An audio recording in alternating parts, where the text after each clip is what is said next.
Hello. This is Dr. Carruthers speaking. Yeah, this is Heath. Henry Morton and I are having a little get-together at my home tonight. We want you to come. Why, that's nice of you, and I appreciate it. But I'm very busy working on a formula for a new shaving lotion. Oh, but Doc, this is my daughter's idea. And she's going to be awfully disappointed if you don't show up. Don't take no for an answer. Make him come. Yeah, you see, it's a sort of a special occasion. I bet Mary is going to announce her engagement to that young rascal, Don Morton. Tell her I'll be there. Goodbye. Well, it's all arranged. He's coming. He's going to be surprised when he finds the special occasion is to present him with this bonus check. $5,000.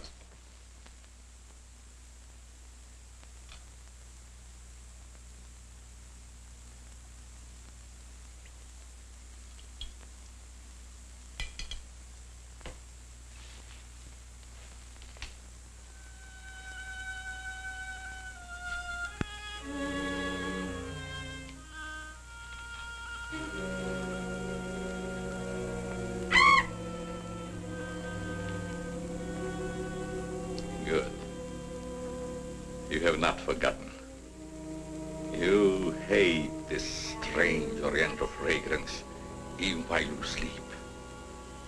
Just as you did before I made you big and strong.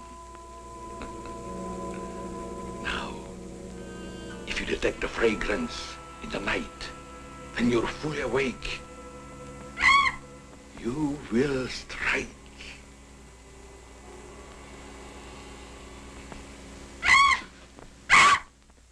Yes, you will strike to kill. Well, Doc's late. Wonder if he's been called out on a case. Perhaps I'd better phone him.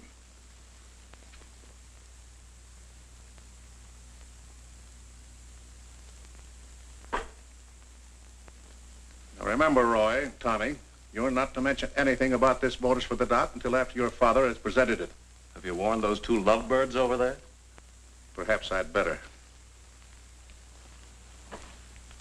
I want to caution both of you. Not to say a word about the check. Until you're ready to spring it on him. Your father will make the presentation, Mary. Why don't you unveil it like a statue? Then we could all be in on it. You know, I think it'd be a better idea to put it in a bottle and launch him with it. You must have gotten that idea out of a bottle. Well, the Doc isn't coming. What? Oh, what a shame. Oh, he just got busy with his new formula and forgot all about us. He'd forget the formula if he knew about that $5,000 check. Well, why don't we all go up there and give it to him? No, I wouldn't do that. He doesn't like visitors when he's experimenting. Well, Roy could take the check up to him. Sure, I'll take it. Shall I make the Doc a speech when I give it to him? You won't have to, Roy. The check speaks for itself. Yeah, and says a mouthful. Son, tell the Doc we're awfully sorry he can't be with us, but of course we understand how busy he is. All right.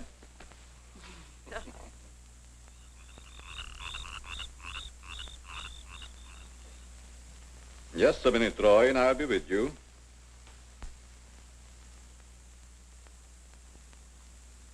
That's it, all right. Now, what can I do for you? We were all sorry you couldn't be there tonight. Yes, but you see, I'm busy. Something important, very important. Yes, of course. Mr. Morton and Dad had planned a little surprise for you. A surprise? It's in here. Well, let's see what it is. $5,000. What's this for? Just a little token of the firm's appreciation. Oh, I see. A bonus.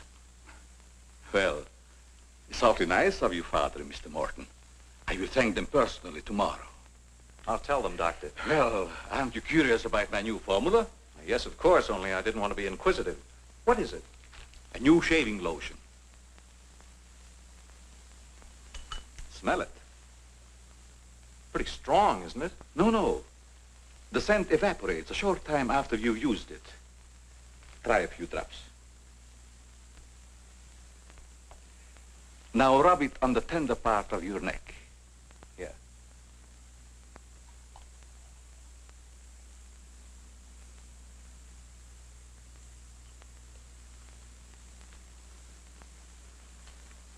soothing, isn't it?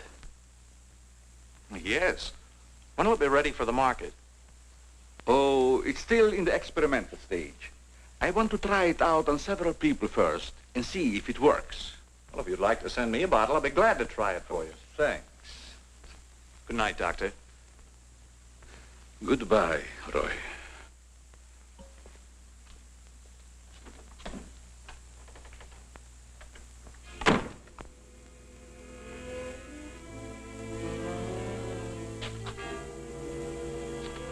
Lovely check, isn't it, Doctor?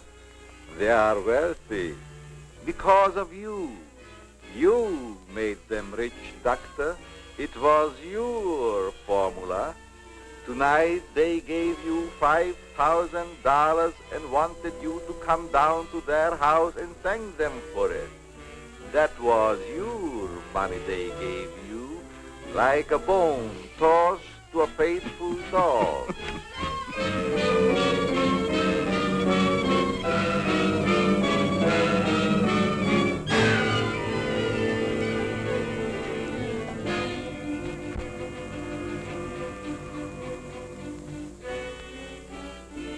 You should be very grateful, Doctor, very grateful. They are rich and happy, thanks to you. And what have you got, Doctor?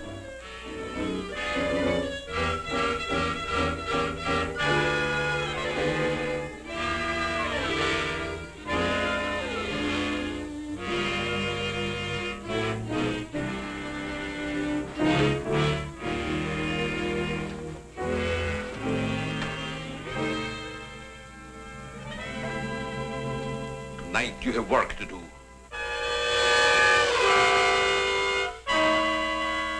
It's time you were on your way.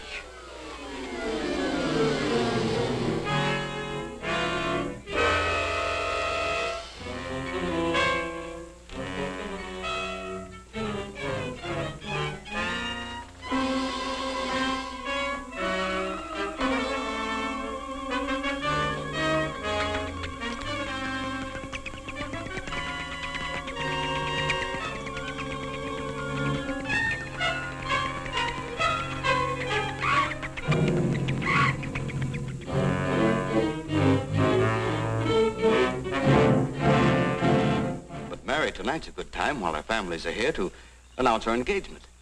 Look, Don, I've loved you a long time, ever since we were kids. But I'm afraid it's been more like a sister. Well, I had no idea you felt that way.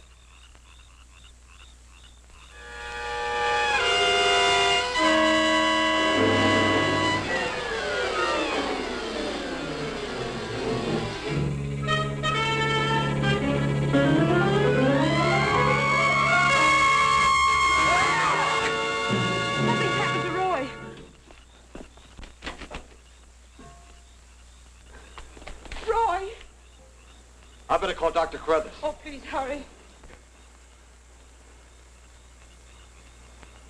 There's nothing I can do. You mean he's dead? Yes, I better call the coroner. You think it's murder? I don't know. I never saw anything like it before. The jugular vein is severed.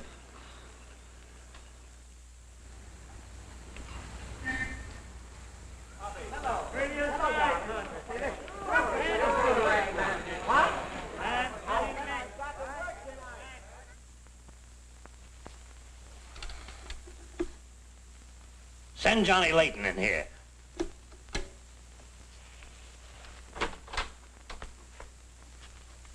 Well, what have I done now? Who wants me fired this time? Nobody yet, but it's still early. This came in from Heathville. It's a mystery killing. Old Martin Heath's son. Who's Martin Heath? Who's Martin Heath? Say, have you ever had a date with a girl? A girl? Oh, yes, a girl. I believe I did take a girl out once. Well, did she smell sweet? Of course she smells sweet. Most girls do. Well, that's because of Martin Heath Cosmetics Limited. They make all that goo that the women put on their faces so they won't have to wash them with soap and water. I get it. A big man, huh? Yes, and a big advertising account. Grab yourself a photographer and get along over there to Heathville. The coroner's holding an inquest. Find out who really killed old man Heath's son. Okay, McGinty, I'm on my way.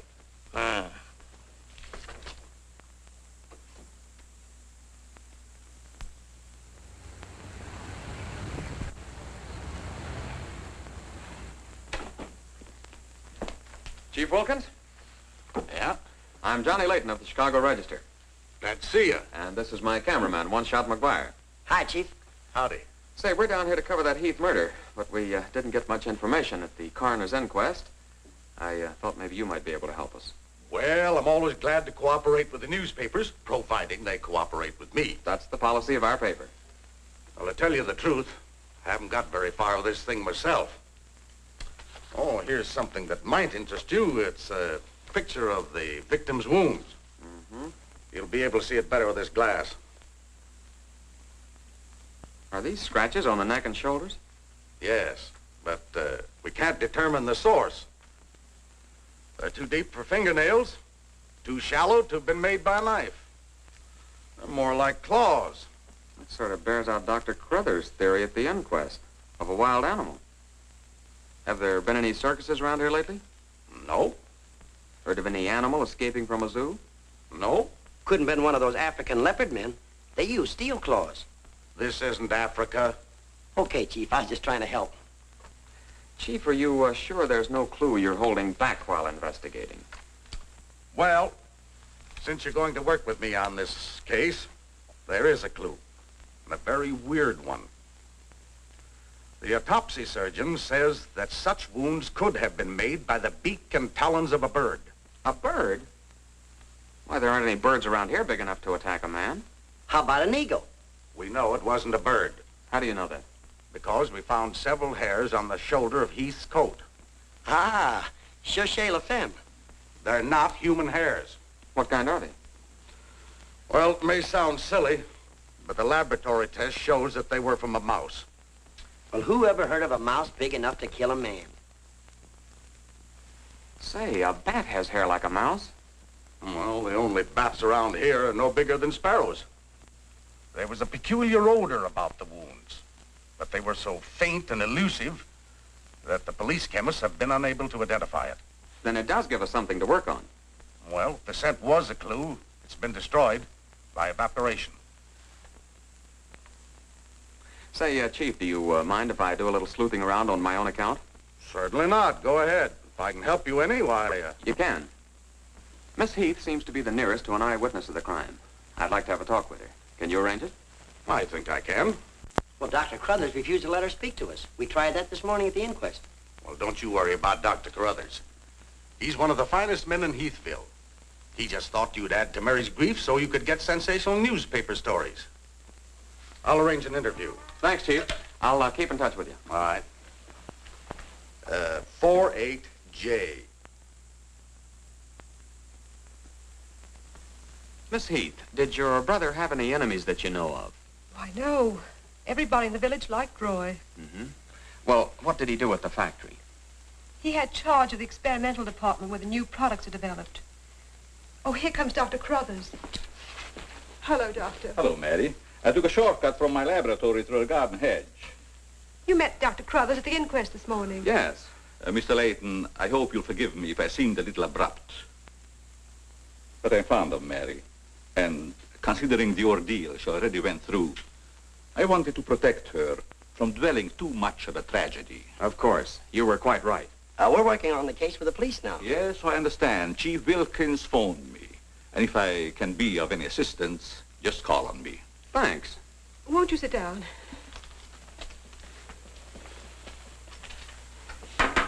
Shall I serve, mademoiselle? No, Maxine, I'll do it. You may go now. Oui, mademoiselle. Do you take sugar, Mr. McGuire? Huh? Oh, no, ma'am, never. In fact, I don't even take tea. If you'll just deal me out, I'll take a look around. I may dig up a clue.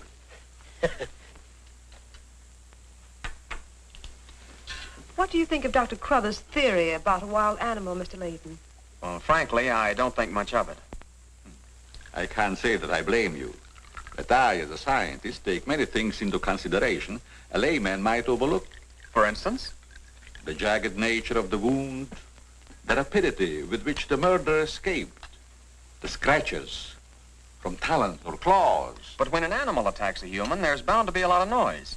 You heard Miss Heath testify there was no sound of a struggle. No. Only those awful screams. It's very puzzling. very mystifying. Doctor, when you last saw Roy, did he seem worried or nervous or moody? No, not at all. On the contrary. He was in the best of spirits. Well, I've got to get back to the village now and file my story. You'll excuse me? If you find it necessary for us to talk again, you may come back at any time. This evening, if it's all right with you. I'd like to spend some time here. Why, yes, that'll be quite all right. Thank you. Goodbye, Miss Heath. Goodbye. Goodbye, Doctor. A little more chiffon, baby. I do not understand. Oh, you know what I mean. A little more of your stocking. Like these? Sure, I like 'em. Who wouldn't? Now, hold nice and still, because this is going to take a little time.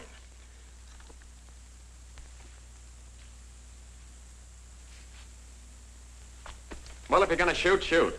Right away, Johnny. I was just trying to get the focus. Mm-hmm. I got it. And not bad, either.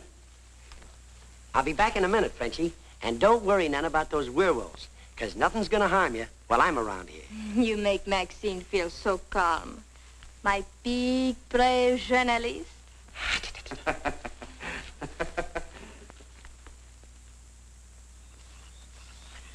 This is my idea of nothing at all. Sitting here waiting for an animal to give us an argument. Look at that moon. And I had a date with Frenchie. Oh, stop crabbing. We're supposed to solve a murder. You, Big, brave journalist. This is the first time I've ever been invited anywhere and asked not to shave until after I get there. I wanted to observe your exact reaction when you tried the lotion. Oh, now I understand. I want this lotion to be perfect before turning it over to you to be marketed. Here. It's a little strong. That'll make the customers think they're getting their money's worth. Oh, that feels great. Very soothing. I don't think you ever use anything else. Well, we wouldn't want to market anything we wouldn't use ourselves. That almost smells good enough to be used as a cologne. Oh, what's the matter, Doc? Can't you stand your own lotion? I have a violent dislike for perfumes. Oh, I'm sorry. All right, Tommy. Good night, Doc. Goodbye, Tommy.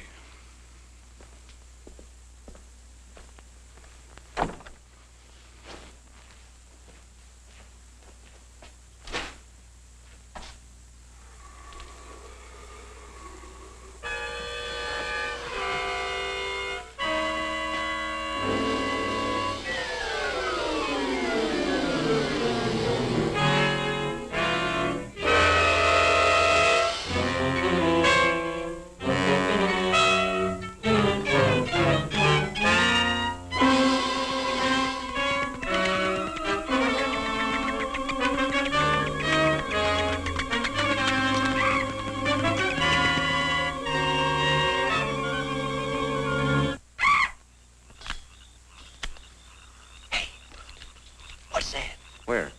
Over there, something's moving.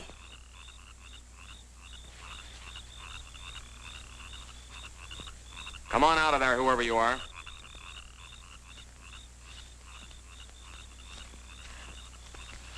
What are you doing out here, Miss Heath? I thought you might want some company. Shall we sit down? You know, you shouldn't be wandering around in the garden at night after what's happened. Neither should you. Well, but it's part of my job. Mine, too. Roy was my brother. Be careful, I think it's Tommy. Hello, Tommy. Hello, everybody. Hello, Tommy. darling. What's up, sis? Mr. Layton wanted to stay in the garden for a while, so I joined him. Don't tell me you're waiting for that animal Dr. Carruthers mentioned. So you don't believe it either? I certainly do not. It's ridiculous. But somebody or something killed your brother. And I suppose you're working on the theory that the murderer always returns to the scene of the crime. Perhaps I am. Well, not for me. If you'll take my advice, Mary, you'll leave these gentlemen to their vigil and go to bed. That's what I'm going to do. Good night. Good night, Tommy.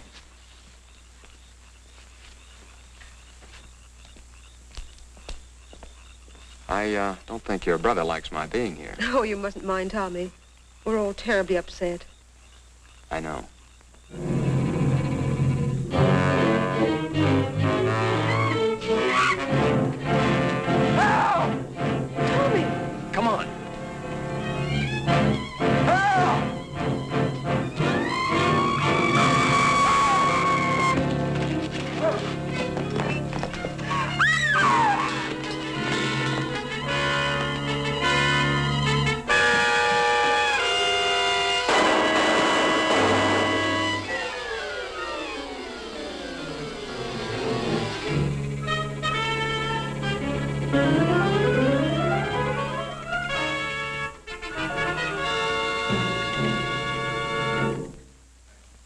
But I'm telling you, McGinty, it was a bat. I saw it kill Tommy Heath. Listen, Johnny, I want you and One Shot to come on home or I'll fire both of you. I'm not coming home, and neither is One Shot. I'm keeping him here to get a picture of the devil bat. Say, that'll look great in the headlines. Devil bat strikes again. Listen, don't tell me it had horns. Maybe I better send a wagon with the steel bars and the strong boys with the straitjackets. Look, Joe, have I ever lied to you? Plenty of times. Well, I'm not lying this time. If it ever got out that I cooked up a fake story about a devil bat, I wouldn't be able to get a job on a country weekly. Print the story, Joe. So help me, it's on the level. All right, I'll print it. But I won't believe it. Not till One Shot gets me a picture of that devil bat in action. Don't worry, he'll get it. Goodbye. You, my friend, are going to get a shot of the devil bat in action. Who, me? How? Have you noticed there's a taxidermist shop in the village? Well, you wouldn't suggest that I go out and stuff a bird, would you? One Shot. To think that you'd even hint that I would suggest you have the village taxidermist build you a nice big bat for pictorial purposes. Besides, a bat isn't a bird, it's a mammal. Well, why didn't you say so in the first place? Where is this bird stuffing emporium? Oh, down on Cottage Grove Avenue.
Now, here's the idea, Frenchie.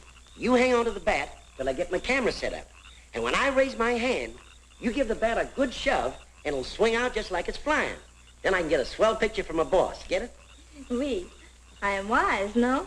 No. But hang on to the bat until I raise my hand, huh?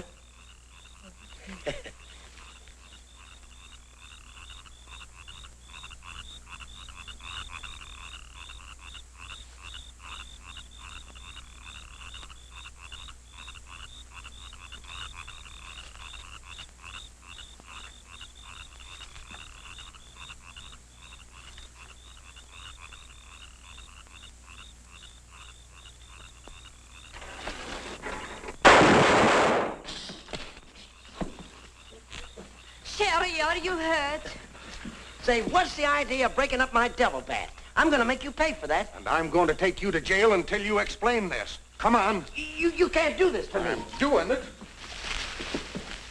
I was just conducting a little experiment, trying to find out how the devil bat does his killing.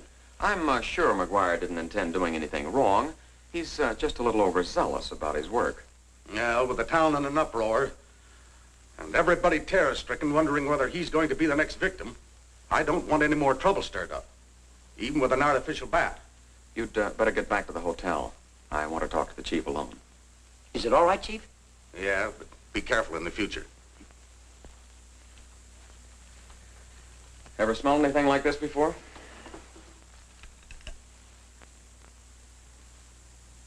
Well, yes.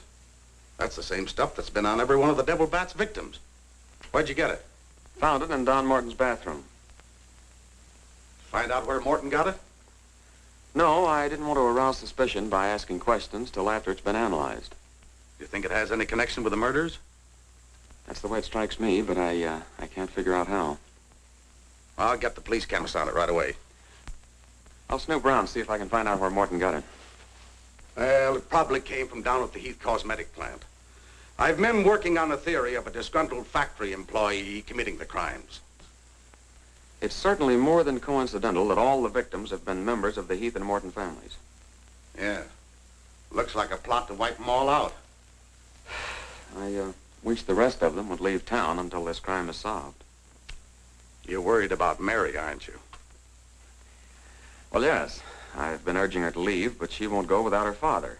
And he insists on remaining here to help clear up the crime. And worse than that, neither Heath nor Morton will let me give them a bodyguard. I guess we'll just have to wait for something to break. Good night, Chief. Good night, Johnny.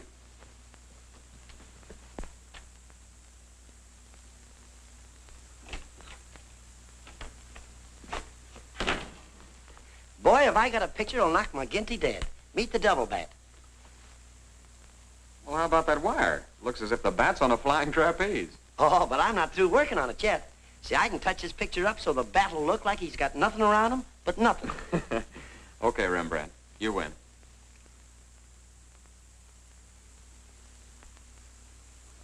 This is your news commentator, Walter King. Tonight we're broadcasting from the little village of Heathville, where an alleged devil bat has claimed 3 victims during the past 6 weeks. You will note that I say alleged devil bat. That, ladies and gentlemen, is because your correspondent has been very skeptical from the start as to the existence of this horrendous creature. I have as my guest in the studio tonight Professor Percival Garland Rains, perhaps the world's greatest authority on animal life. I'm going to interview Professor Rains on the subject of the devil bat. Our radio audience may draw its own conclusions. Professor Rains, first let me ask you, point blank, do you believe that any such creature as the devil bat exists? I do not. He's got a nerve. Quiet. In the Dark Ages, when men and women lived in caves, there may have existed a bat of this size. But not in this day and age. How do you account for the fact that Mary Heath, whose 2 brothers were victims of the devil bat, and a newspaper reporter, John Layton, claim to have seen this amazing creature? Sometimes under stress of excitement, our minds play tricks on us. Hey, he's insinuating you saw the little bat that wasn't there. Pipe down. But how about the picture of the devil bat published by Mr. Layton's paper? I examined that picture under a powerful magnifying glass. I denounce it as a fraud. Whoever constructed the strange-looking monster forgot to remove a label from the silk used on its left wing. That label reads, "Made in Japan."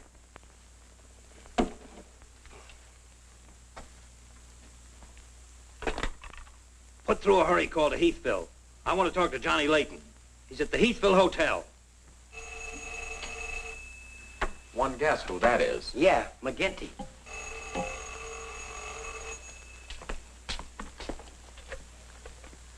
Go ahead, pour it on. So you slipped over a fake picture on me, huh? Well, you're fired, both of you. And I'll see to it that you never work on another newspaper as long as I live. Made in Japan. You tell One-Shot McGuire he ought to be snapping photos in a booby hatch. Both of you, come on in and get your final checks. Oh, no. We're not coming in to get anything. All right, so we're fired. But we're staying here just the same. I saw that bat. We're going to stay here till we catch that bat, and when we do, I'm going to bring it in and stuff it down your throat. Goodbye. Well, we're fired. Mm-hmm. Again. That's him calling back to apologize. Now, you give him a good scare. No use begging us to go to work for you again, McGinty. You fired us, and we're staying fired. Oh, Mary, I thought it was somebody else. Johnny, why did you make a joke of a tragic thing like this? But it wasn't intended as a joke, Mary. I was only trying to get the news. I suppose you call it getting the news when you arrange to print a picture. That's a deliberate hoax. That has the entire country laughing. A grand joke, Johnny. But somehow I can't appreciate it. But I can explain that picture. Don't try, Johnny.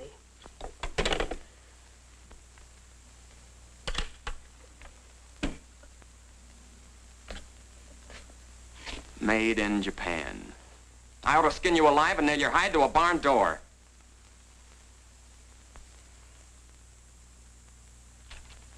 Here's the chemist report on that shaving lotion. I see he couldn't break down one of the ingredients. Yes, he said it must be some element with which he's not familiar. We won't get anywhere until we identify it. There's just one other man in this town that might be able to help us. Dr. Carruthers.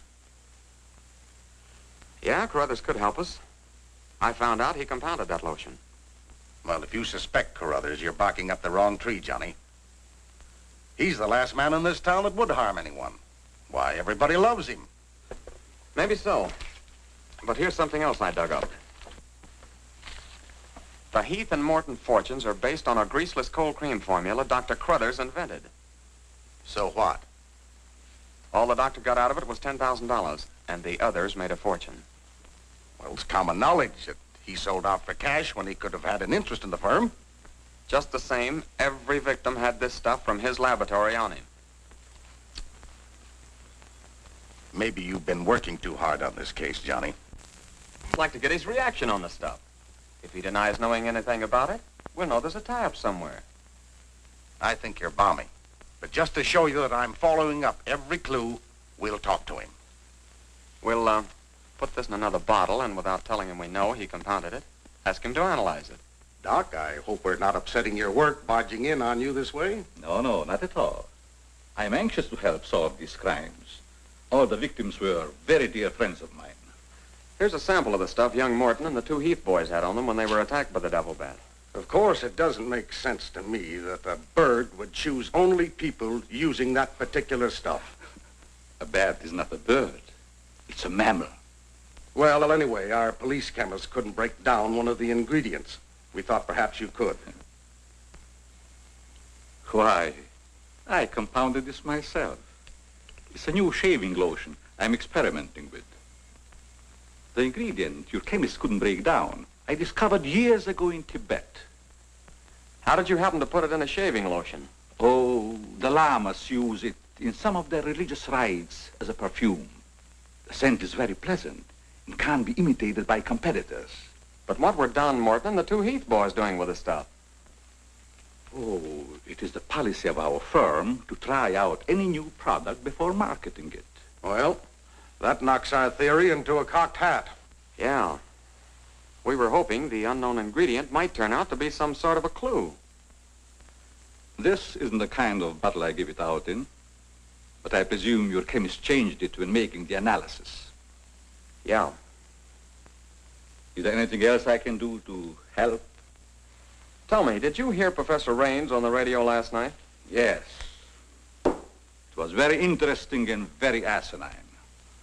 You mean you believe there is a devil bat? Why not? You saw it, didn't you? Well, sure I did. So did Mary. Then why worry about what one scientist says? That one scientist got me fired. Oh, you mean your newspaper discharged you? That's right. Oh, that's too bad.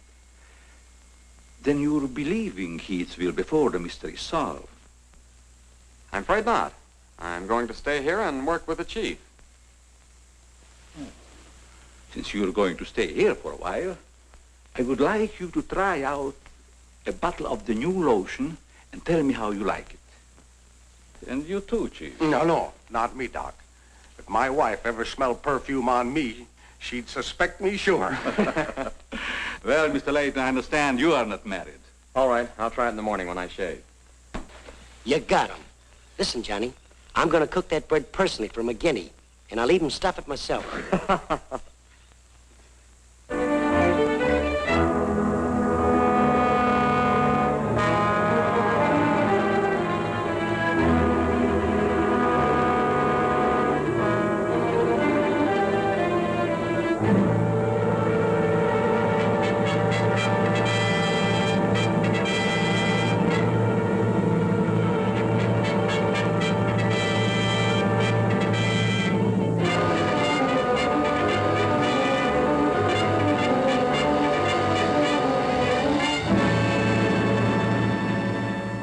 Skeptical when I came to Heathville today to examine the body of this so-called devil bat. But after seeing it personally and making exhaustive research, I've arrived at the conclusion that the creature is the lone survivor of a type of giant bat which existed in great numbers during the early part of the Neolithic age. Perhaps I should explain for the benefit of some of our listeners that the Neolithic age is that period of antiquity commonly called the Stone Age. Imbecile, bombastic ignoramus.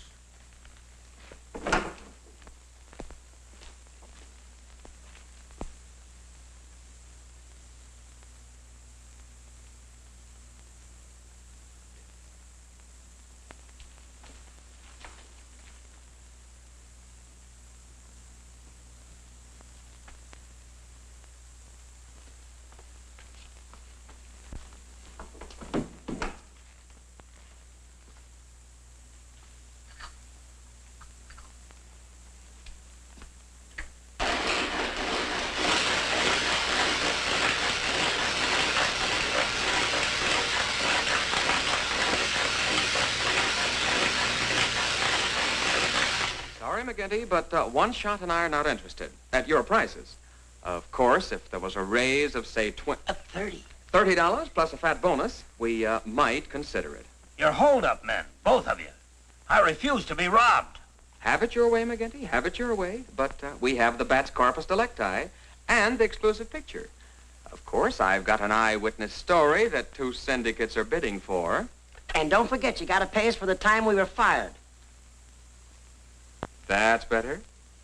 Now you're talking, boss. Okay, we're working for you again. We'll gather up the loose ends and see you in a couple of days. Goodbye. Come in. Hello, Johnny. Well, Mary. Johnny, I came to tell you that I'm sorry I said what I did the last time we talked. Do you suppose... well, I don't know how to say it, but... I do. Miss Heath, do you suppose that little French girl would apologize to me if I looked her up? Well, positive she would.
Splendid. You will be even greater than your unfortunate predecessor.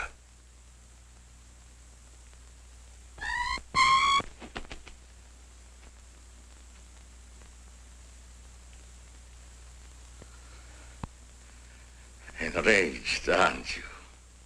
Fine. I'm enraged also. Tonight I shall call on Henry Morton, and you shall strike him down. Henry, the lotion has turned out to be better than I had hoped. I want you to try it.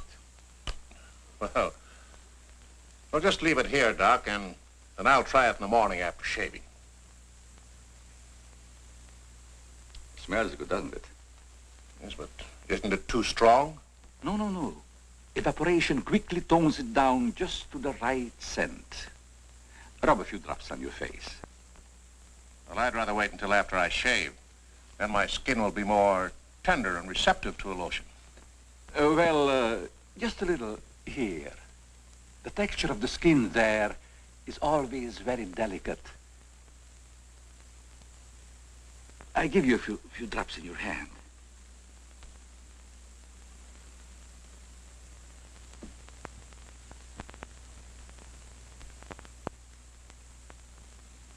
I hope you're right about that scent evaporating quickly. I smell the high heavens. Perhaps that will be the secret of its success. Well, you can never tell what's going to happen in this business. You can believe me, Henry. You don't have to worry. Yes, I can believe that, Doc. All of your formulas have been highly successful. Oh, I've been going over the report of the company's annual earnings. A net profit of over $1 million. Not bad, eh? When you remember what we built on. A mere $10,000 for your formula.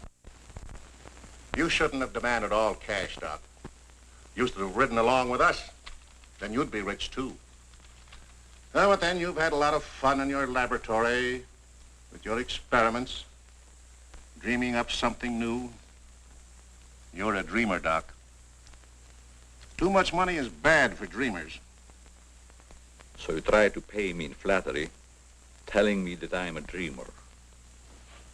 Well, I do dream. Dreams that you could never guess. Your nerves are frayed, Doc. Now calm down. Get a grip on yourself. You've been working too hard on your formula. Formula. That's but child's play for a great scientist. Your brain is too feeble to conceive what I have accomplished in the realm of science. Doc, you've made some great scientific discovery. What is it? When you'll find out, Henry, it'll be too late for you. Oh, come, Doc. You can't pretend to control a man's destiny. I've already proved it 3 times.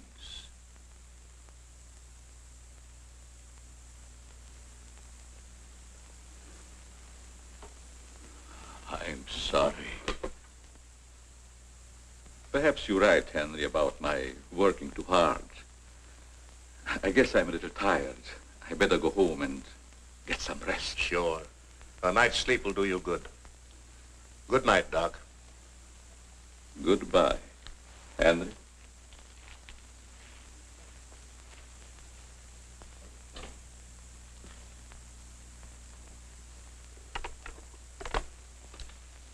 "36J. Hello? Oh, that's you, Martin? Yes, Henry. I want you to call Chief of Police Wilkins to come to your house immediately. It's very important. Chief's here now. Well, don't let him leave until I get there. What on earth's happened? I think I've got a clue to all those murders. It may peter out, but if half what I suspect is true, it's the most diabolical plot that a madman ever concocted. What is it? Talk about the absent-minded professor. I forgot my hat. Henry, what is it? I'll tell you all about it when I get there. I hope I didn't intrude on a private conversation. No, nothing important.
I hope Henry was right about having a clue. But why didn't he explain more about it when he phoned? When I insisted, he changed his tone as if he'd been interrupted. I was afraid that he might be overheard.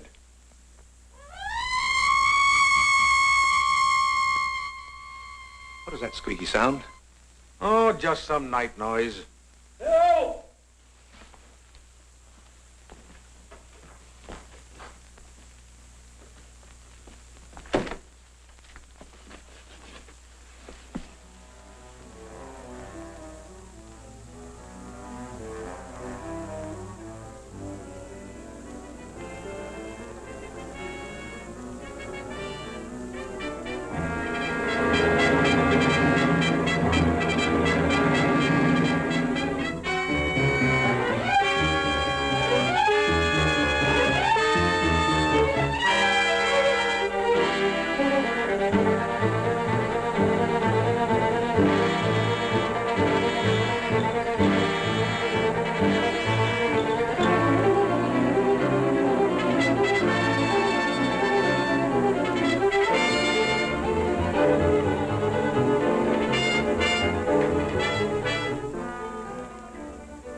feel much better, Mr. Heath, since you asked us to stay in your home until this new devil bat has been killed. I've been worried about Mary. What reason have you to believe that Mary is in danger? Only this. I'm convinced that someone is using the bat to wipe out the entire Heath and Morton families. As a scientist, I assure you, the thought of a human controlling a bat is fantastic. Just the same, no villager's been killed or even attacked. You're forgetting, aren't you, that Mr. McGuire was attacked. He's not a member of either family. Why, I'm practically a member of this family already. I'm going to marry Miss Heath's maid. Oh, really? Well, boys, I'll have Maxine show you to your rooms. I must be running along home. It's past my bedtime. Good night, gentlemen. Good night, Good night, Martin. Good night, Good Doc. night, Doctor. Goodbye, Mary. Come along.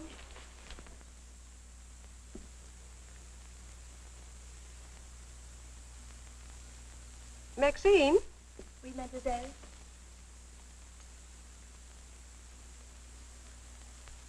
Did you fill my perfume bottles with something new? Oh, no, mademoiselle. I never touch your perfume. It's funny. I don't recognize it. Perhaps Dad filled them as a surprise. He always does that with every new perfume the plant puts out. Is there anything else? No, Maxine, that's all. Good night. Good night, mademoiselle.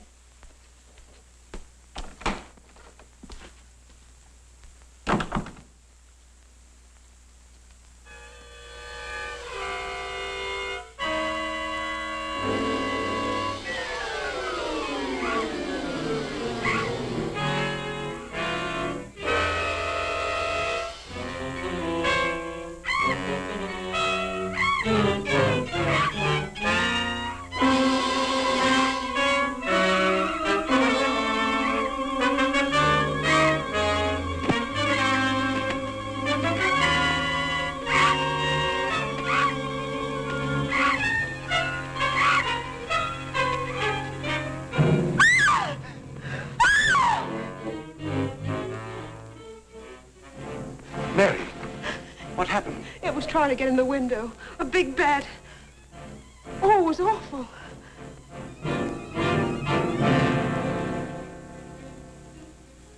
Mary, I want you to tell me everything you did just before that bat tried to get in. Well, first I took a bath. Then I brushed my hair, and Maxine came in and turned the covers down. And then fastened the screen, which somehow had come unhooked. Yeah? Go ahead, what else? Well, then we talked about some new perfume that someone had put in my dressing table bottles. Dad, did you put any new perfume in my bottles? No, I didn't. Is this the stuff? Yes. Tony, this smells like... Hey, quiet. I've got a hunch that I want to follow up, and I'll need everybody's cooperation. We'll do everything we can. Of course. What's Carruthers' number? 48J. Operator, give me 48J, please. Hello, Dr. Carruthers. This is Johnny Layton. That's right. Something terrible has happened to Mary. Can you hurry over? I'll be right there. Good. Oh, Johnny, I'm all right. I don't need a doctor. That's where the cooperation part comes in, Mary. You'll have to pretend to be a nervous wreck. Mr. Heath, you and One Shot must help her trick Dr. Carruthers into staying here as long as you can. Where are you going, Johnny? To, do a little private bat hunting.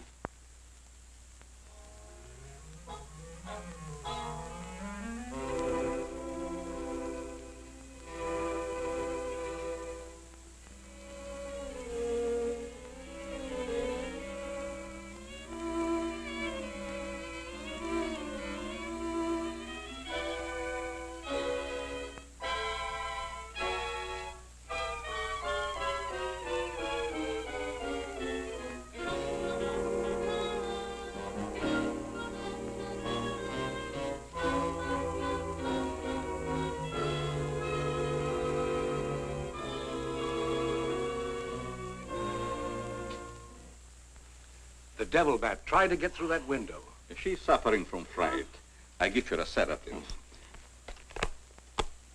Where's Mr. Layton? Why, I guess he's out in the garden hunting the double bat. Layton is a very brave young man. Give Miss Heath one of these every half an hour. Oui, doctor. It will quieten her nerves. But, Doc, hadn't you better stay until she's quieter? She'll be all right in the morning. Hey, Doc, I don't feel so good myself. Would you mind taking my temperature? You look perfectly well, Mr. McGuire. Well, you ought to see my tongue. It looks just like a squirrel's tail. Look. Try some calomel.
May have visitors tonight. And it would be dangerous for me if they found you here.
Hi, Doc.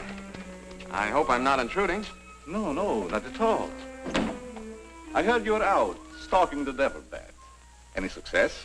No, but I thought maybe you might be able to help me. Well, I don't see how that's possible, but if you can suggest anything... Well, you could give me some more of that new concoction of yours, that shaving lotion.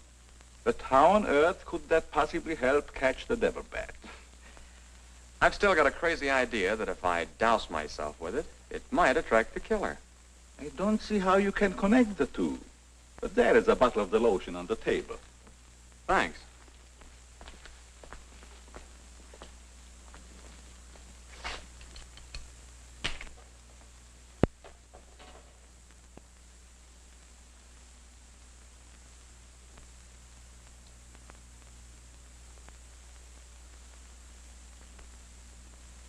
You see, Doc, I figured out something. All four of the murdered people had this lotion on them when the devil bat struck. Now, my plan is to sit in the garden, and when the killer makes one of those power dives, I'll blast him. Leighton, I'm afraid all these murders have affected your mind.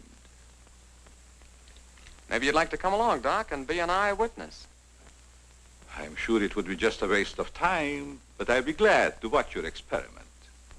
Good. I knew I could count on you to help me.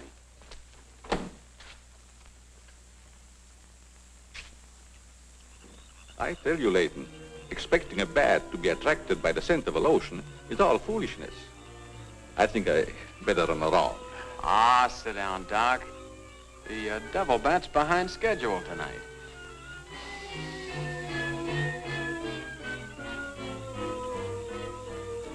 You aren't very chummy tonight. What's the matter? Firearms always make me nervous. Oh, I thought maybe you didn't want to be sitting too close to me. Just in case the devil bat does show up. According to your theory, the killer wouldn't attack me. I haven't any of that lotion on me.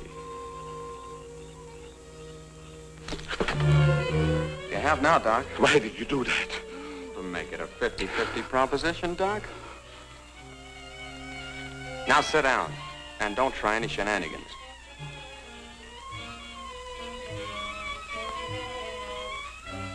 Not so funny when it's your own jugular vein that's in danger.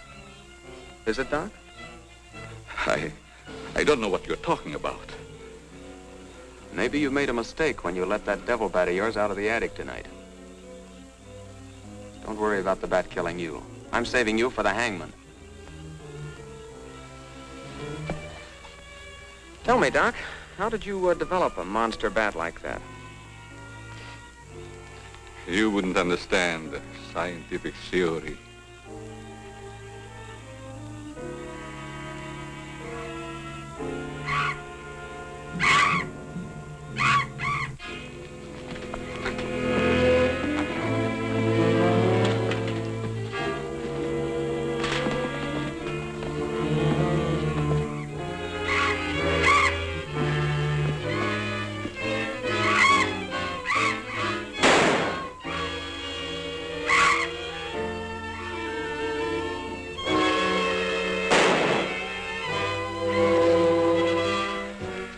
Chief, what are you doing out here? Young fellow, don't think that you're the only man working on this case. And it was lucky I was here, too. Thanks. Did you kill the devil bat? No, he got away. Well, here's one bird that didn't get away, and he's the murderer we've both been looking for. Quick, shoot it!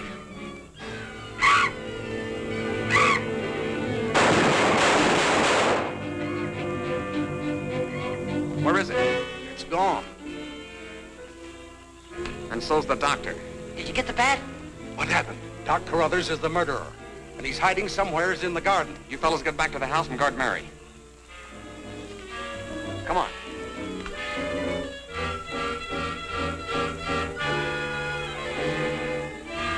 Doctor! Dr. Carruthers! Doctor! Has anything happened to Johnny? Is he hurt? They took him up to my place. You better come along with me.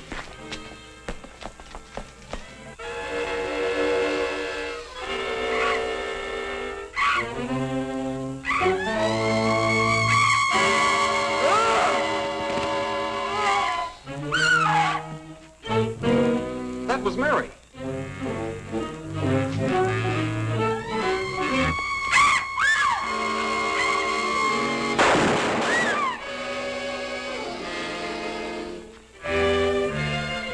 Are you all right, Mary? Go help Dr. Carruthers. He's over there. That devil bat belonged to the doctor, Mary. He created it to commit those murders. Well, it's too late to help the doc.